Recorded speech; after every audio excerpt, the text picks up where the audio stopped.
بسم الله الرحمن الرحیم. د تلپاتې څښتن تعالی په سپېڅلي نامه د شرق راډیو تلویزیون درنو قدرمنو لیدونکو او اوریدونکو سلامونه او نیکې هیلې مې ومنئ. په دې هیله چې بیا هم تاسې ټول روغ جوړ او د ژوند په چارو کې سرلوړي او بریالي اوسئ. درنو لیدونکو څرنګه چې تاسې ګورئ نن کامې ولسوالۍ اربابانو ته راغلي یاستو چې دلته هم زموږ هغه بېوزله غریب او فقیره کورنۍ ژوند کوي چې غواړم دغه کورنۍ سره د نږدې نه وګورم چې دوی ته کومې ستونزې راپېښې دي او د کومو ستونزو سره مخامخ دي. په دې هیله چې موږ سره پاتې شي او دا خپرونه هم تر پای شیبو پورې وګوري.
شرق راډیو تلویزیون درنو قدرمنو لیدونکو او اوریدونکو تاسې ګورئ چې زه د دغه کورنۍ تر څنګ ناست یم او زما تر څنګ هغه خوراکي او هغه واړه واړه ګلالي ماشومان هم ناست دي چې غواړم د دوی د ژوند هغه کومې ستونزې چې دوی ته ورپېښ دي او دوی د کومو ستونزو سره لاس او ګریوان دي دوی د خپلې خولې نه واورم تر څو پورې دوی تاسې ته پخپله ووایي چې دوی د ژوند کوم پړاوونو سره لاس او ګریوان دي. خوراکي ستړی جانې په لومړی قدم کې تاسې راته دا ووایئ چې موږ خو یادونه وکړه چې موږ کامې ولسوالۍ اربابانو ته راغلي یاستو چې تاسې دغه د کامې ولسوالۍ اوسېدونکي یاستئ یا د کوم بل ځای څخه راغلي یاستئ او دلته کامې کې ژوند او شپې تېروئ؟ وروره پاکستان نه راغلي خو کامه خپل وطن دی، دلته کامه کې اوسېږو، همدغه مځای ده، همدا همکاری ده او همدېسې اوسېدونکي.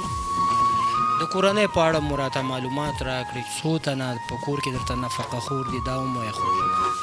او بس سړی مې چې دی وروره دغه ښار کې دغه لاسګاډی چلی دا پردۍ غوټې وړي او راوړي او دغه بادرنګ مادرنګ کله خرڅوي که نه اوږه او لیمبو بس کوم کار کې چې ورته دغه یې هماغه کوي. او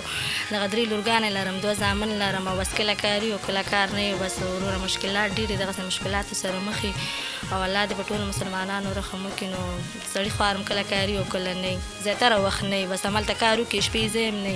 کله سړک کې سملا، کله پردي دکان کې سملا او کله یو ځای کې او کله بل ځای کې. لکه ستاسې خاوند چې کله کار ته ځي دومره زمینه دوی ته نه مساعدېږي، لکه کار روزګار دوی نه کوي چې روزانه خپل کور ته راشي، په هفته کې 1 ځل 2 ځلې دلته راځي کور ته. مجبوري ده والله میاشت کې هم کله خوار نه راځي، که کرا ورسره خو راځي، که کرا ورسره نه بیا میاشت کې 1 ځل راځي یا 2 ځلې راځي. او یا یې دغه 200-300 کړي دغه جمعه کې ماشومان ته رالېږي، په هغې خواران ولا کې هغه خوراکي توکي صحیح اخیستل کېږي او بس کله یو کلانۍ ورور او ناست دي. الله د شرق راډیو تلویزیون درنو قدرمنو لیدونکو او اوریدونکو تاسې ګورئ چې موږ سره د HHRD هیلپن مؤسسې هغه د خوراکي توکو مرسته کړې وو چې هیلې خیره بنسټ ته یې سپارلی وو چې زموږ مسؤلیت جوړېږي چې دغه HHRD هیلپن مؤسسې دغه امانت یو بېوزله او غریب او فقیره کورنۍ ته وسپارو. ما یادونه وکړه چې دغه خوراکي توکي موږ راغلي یاستو دلته کامې اربابانو ته چې غواړم دغه امانت یو اړونې کورنۍ ته وسپارم. د خوشحالۍ احساس کوم بیا هم چې دغه امانت مو راواخیست او یو بېوزله او غریبه فقیره کورنۍ ته مو وسپارلې.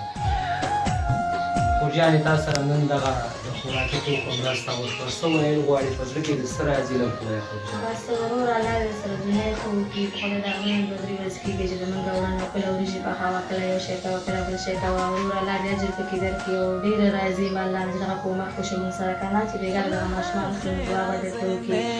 او الله نور هم رحم وکړي وروره ډېره بې قصدي او قریبي ده خوشحاله اوسې خورجانې کله چې دغه واړه واړه ماشومان ګورې چې زه ګورم په تن کې یو ښه داسې جامه نشته او د ستونزو سره تاسې مخامخ یاستې زړه کې د څه تېرېږي خلکو ته ګورې خپل ماشومانو ته ګورې والله بله ورځ مې وروره دی راغله ژړلې چې مونږ کالیګان خراب دي زموږ سپلی نشته دی هغه نور خلک داسې ګرځي موږ داسې ګرځو بس ډېرې بدې ورځې کولې ماشومان مې به یې د لاستا کړه نو وروره چې یو خیر به یې ټول نه بخوي چې نه څه به وکړېږو ځورېږو هلته سره سړي برابره نه ده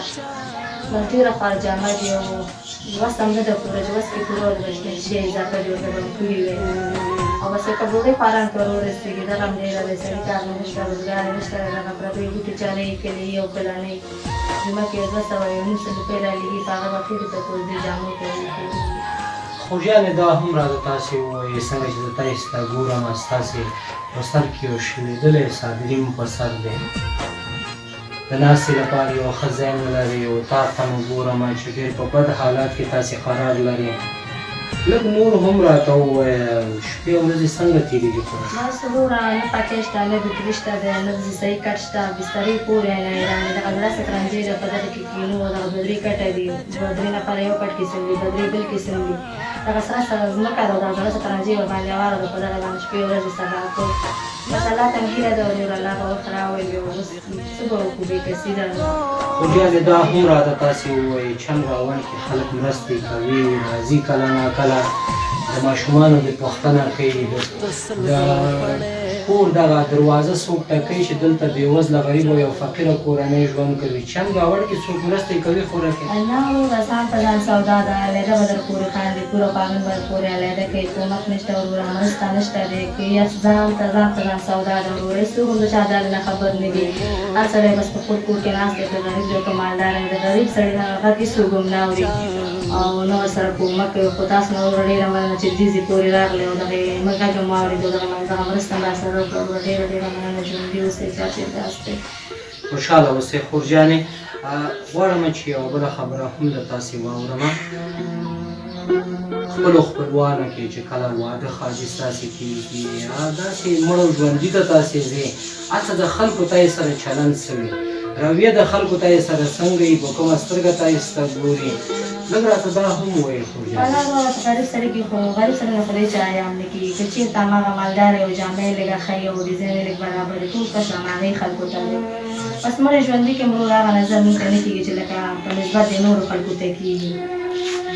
او مالدار خلک جذب ډېر دی هغې ته په درانه سترګه هم ګوري په دغه هم ګوري غریب سړی نه دی چا حیا هم نه کېږي نه هغه بس پرې مشي وکړي که چا ورته هغه یو پتلي چې کېښودي ګینې خوري خوري که نه ګینې بېرته کور ته راځي یعنې ټول لا کې په غریب سړي نه وروره چا حیا نه کېږي په سپکه سترګه ورته ګوري او په درنه سترګه ورته نه ګوري ټول کس چې دی مالدارو خلکو ته دی مالدار خلکو ته ښه نظر کوي څه به چې نه بودېږي د موږ غریبانان ته به خو موږ خاورانو ته څه ورکړو خوشحاله اوسئ خورجانې راته دا هم ووایئ خلکو ته ګوري چې د شپې خاوند یې کور ته روان وي په لاس کې پاکټونه نیولي په پاکټ کې رنګ په رنګ ترکاریانې وي خوراکي شیان وي خپلو ماشومانو ته راوړي تاسې مخکې یادونه وکړه چې خاوند مې په هفتو کور ته نه راځي خلکو ته ګوري خپل ژوند ته ګوري خورجانې زړه کې د څه راځي بس وروره دلته مې ډېر خفګان راځي او ماشومان هم خفه کېږي مور پلار مې ولې نه دی راغلی ولې نه راځي پلانکي پلار راغی دا شی ورته راوړه هغه شی ورته راوړه بس ځورېږي او کړېږي ورته او چې کله ورته یم چې راځي زنګ یې وهلی دی بیا ټول دغه دروازې پلې کې ته ناست دی د پلار په لاس کې چې شی هغې ته ډېر خوشحاله کېږي لیواله کېږي یو د بل نه مخکې کېږي مخې ته ورځي بس ورو دغه احساس راځي چې ډېر خواران محسوسه کېږي خفه کېږي حتما د انسان ده ته ګیله راځي چې هغه څه رقم ته دی زه څه رقم ته یم هغه په کومه څه جامه کې ګرځي زه په کومه څه جامه کې ګرځم بس ورو حالات ډېر بېل دی خراب دی حالات که نه الله دې ښه کړي الله دې رحم وکړي خوشحاله اوسئ د شرق راډیو تلویزیون درنو قدرمنو لیدونکو او اورېدونکو که تاسې هم غواړئ چې ستاسې مرستې په خپل وخت اړمنو کورنیو ته ورسېږي نو تاسې کولی شئ چې د هیلې خیره بنسټ په ویبر شمېره باندې موږ سره اړیکه ونیسئ. همداراز تاسې کولی شئ د هیلې خیره بنسټ د ویب سایټ ادرس د لارې هم تاسې د دغسې اړمنو کورنیو لاسنیوی وکړئ. د هیلې خیره بنسټ د ویبر شمېره تاسې ته وایم چې دمګړی دغه شمېره ستاسې د تلویزیون په پرده باندې هم تاسې ته ښکاري 0039 88 90 1540. تر څنګ یې تاسې ته د هیلې خیره بنسټ د ویب سایټ ادرس هم وایم www.hilaorganization.org. درنو لیدونکو زه په تاسې باندې غږ کوم چې دغه خوراکۍ تاسې پرېږدئ. هغه واړه واړه ګلالي ماشومانو ته تاسې وګورئ چې ګرمي ده. په دې ګرمۍ کې دوی په داسې حالات کې ژوند تېروي چې زه تاسې ته هېڅ هم نشم بیانولی. تاسې په خپله لیدی شئ په ټولو باندې خوله راماته ده او ګرمي هم ده. د دغه واړه ګلالي کوچني ماشومانو په خاطر راشئ او دغه کورنۍ سره تاسې مرسته وکړئ او د دغه کورنۍ لاسنیوی وکړئ. د شرق راډیو تلویزیون درنو لیدونکو او لیدونکو دا وه د نن ورځې خپرونه چې په کامې ولسوالۍ اربابانو کې مو تاسې ته چمتو کړه. تر بلې خپرونې چې بیا هم زه توریالی ساحل او ما سره د کمرې په برخه کې اجمل نوابي بیا ستاسې د کورونو میلمه کېږو. او په تلو کې زه مننه کوم د ملکې نه چې دغه کورنۍ موږ ته وښود او موږ سره راغی او دلته چې دی دغه کورنۍ موږ ته هغه ژوند بیان کړی چې دی د کومو ستونزو سره مخامخ. زه بیا هم مننه کوم د ملکې نه. تر بیا ښه وختونه ښې چارې لوی الله مو ورشه.